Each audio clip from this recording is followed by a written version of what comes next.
Okay. ఇప్పుడు ఒక interesting fact ఏంటంటే వైసీపీ నుంచి వెళ్ళిపోతున్న నేతలందరూ కూడా మళ్ళీ తిరిగి వైసీపీలోకి రావాలని డిసైడ్ అయ్యారని చెప్పేసి ఈరోజు నేను ఒక ఆర్టికల్ కూడా చదివాను. ఎందుకంటే వెళ్ళిన వాళ్ళకేమో అక్కడ ప్రాధాన్యత లేదు. వైసీపీలో ఉంటే కనీసం నెక్స్ట్ ఎలక్షన్స్కి సీట్ వస్తుందని చెప్పేసి ఒక ధీమాన్న ఉంటుంది. ఈ 5 ఏళ్ల పాటు, ఈ 4 ఏళ్ల పాటు, ఈ 3 ఏళ్ల పాటు పార్టీని బలోపేతం చేసుకోవచ్చు అని నమ్మకం వస్తుంది.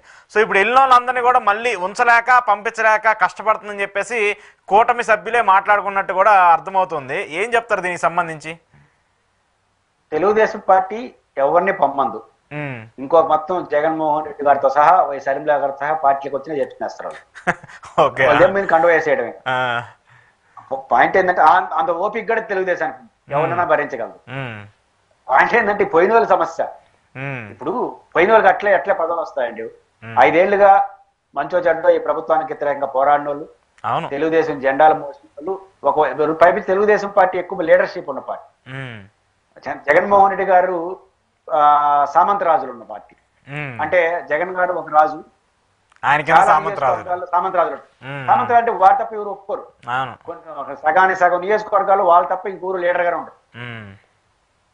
కానీ తెలుగుదేశం అట్లేదు. ఒక 10-20 చోట్ల సామంత రాజులు ఉంటారు. ఎక్కువ చోట్ల బహుముఖ నాయకత్వం అనేది 5 మంది 10 మంది ఎమ్మెల్యే క్యాండిడేట్ ఉంటారు. అంటే వైసీపీకి లేరని కాదు, వైసీపీ కూడా 100 మంది ఉన్నారు. ఈ ఊరు ఎంకరేజ్ చేయి, ఇది ఒకరినే పెట్టేసి వాళ్ళని వదిలేస్తారు సామంత రాజు లాగా. ఇట్లాంటి వాతావరణం తెలుగుదేశంలో భిన్నంగా బెటర్ గా ఉన్నారు.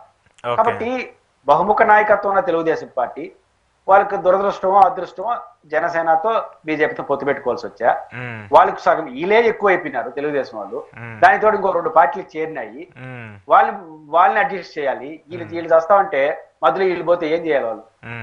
కాబట్టి వాళ్ళకి ఉన్నదే భారం అయిపోయినారు, ఓవర్లోడ్ అయిపోతుంది. వీళ్ళు పోయినారంటే వెనకాల పరిగెత్తా ఉండొచ్చు, నేను తెలుగుదేశం అని తప్ప, మా అంటే కేసులు పెట్టుకుని ఉంటారేమో తప్ప అదర్ దెన్ ఏ ప్రయోజనం ఉండదు. 4 ఏళ్ళు గడిచిపోయిన తర్వాత మళ్ళీ పార్టీ మారినారని వీళ్ళకి శత్రుత్వం ఆడ ఏమి లేక ఆడబోయింది.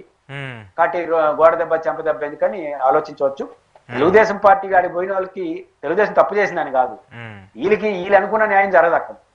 అందువల్ల అనివార్యంగా వచ్చేవాళ్ళు వస్తారు, రాని వాళ్ళు అన్ని అడ్జస్ట్ అయిపోతారు. ఉన్న ఎమ్మెల్యేలే వ్యతిరేకిస్తున్నారు. ఎందుకంటే మొన్నటిదాకా నాకు ప్రత్యర్థిగా ఉన్నటువంటి వ్యక్తిని ఈరోజు మీరు పార్టీలోకి తీసుకొచ్చి నాకే ఏకుకు మేకులాగా తయారు చేస్తే నేనేం చేయాలని చెప్పేసి ఆ ఎమ్మెల్యేలే తిరుగుబాటు చేస్తున్నారు. ఒంగోలుకు సంబంధించి కావచ్చు, అలాగే మొన్న అవంతి శ్రీనివాస్ నియోజకవర్గానికి సంబంధించి కావచ్చు, చాలా మంది వ్యతిరేకిస్తున్నారు. సొంత ఎమ్మెల్యేలే వ్యతిరేకిస్తున్నారు చంద్రబాబు నాయుడు గారి తీరుని. సహజం కదా, అంటే ఏకు మేకి ఇంతవరకు ఎవరు కాలేదు కానీ భయం. నేను ఒకటే చేస్తా ఉంటా. మాది ఇప్పుడు తెలుగుదేశంలో 10 మంది లీడర్లు ఉంటారు. వీళ్ళతోనే అడ్జస్ట్ చేసుకోలేకుండా వాడికి అది కావాలి ఇది కావాలంటే మొత్తం ఇంకో 4 తీసుకొచ్చేస్తే మేవాడ భరించేది సమస్య కదా. ఇప్పుడు ఎమ్మెల్యే మాజీ మంత్రుల స్థాయిలో ఇప్పుడు అవంతి శ్రీనివాస్ గారు మాజీ మంత్రి, బాలినేని శ్రీనివాసరెడ్డి గారు మాజీ మంత్రి. వాళ్ళకి ఒకసారి యాక్సెస్ వస్తే మనకన్నా పెద్దలు ఇప్పుడు వస్తారని భయం కూడా ఉంటుంది కదా. అందులో 5 ఏళ్ళు అధికారాన్ని అనుభవించిన వాళ్ళు, అన్ని వెసులుబాట్లు ఉంటాయి. కాబట్టి ఇవన్నీ భయాలు వాళ్ళకి ఉంటాయి, వాళ్ళ భయాలు వాళ్ళవి. కాబట్టి భవిష్యత్తులో వాళ్ళు ఇప్పుడే స్టార్ట్ చేస్తే మళ్ళీ రాకుండా ఉంటారు అని. ఇప్పుడు మనకు మున్సిపల్ మేయర్లు, చైర్మన్లు, మార్చి తర్వాత ఉన్నవాళ్ళు వైసీపీ వాళ్ళు మళ్ళీ 1 ఇయర్ ఉంటారు. వాళ్ళని అందులో చేర్చుకుందాం అంటున్నారు కొత్తగా. ఇంకా వాళ్ళని కూడా చేర్చుకున్నారు అదనపు భారం. వాళ్ళకి ఒక పోస్ట్ తో వస్తారు కదా, మేయర్, చైర్మన్. తెలుగుదేశం పార్టీకి 50 ఏళ్ళు పనిచేసిన కార్యకర్త కన్నా ప్రజెంట్ ఉన్న mayor, chairman, ZP chairman protocol రీత్యా పెద్దోడు కదా, వాడు వచ్చి ముందుకు వచ్చేస్తే ఈ పరిస్థితి ఏం కావాలి. కాబట్టి సహజంగా తెలుగుదేశంలో ఇబ్బంది ఉంటుంది, పోయిన వాళ్ళకి అనుభవించక తప్పదు.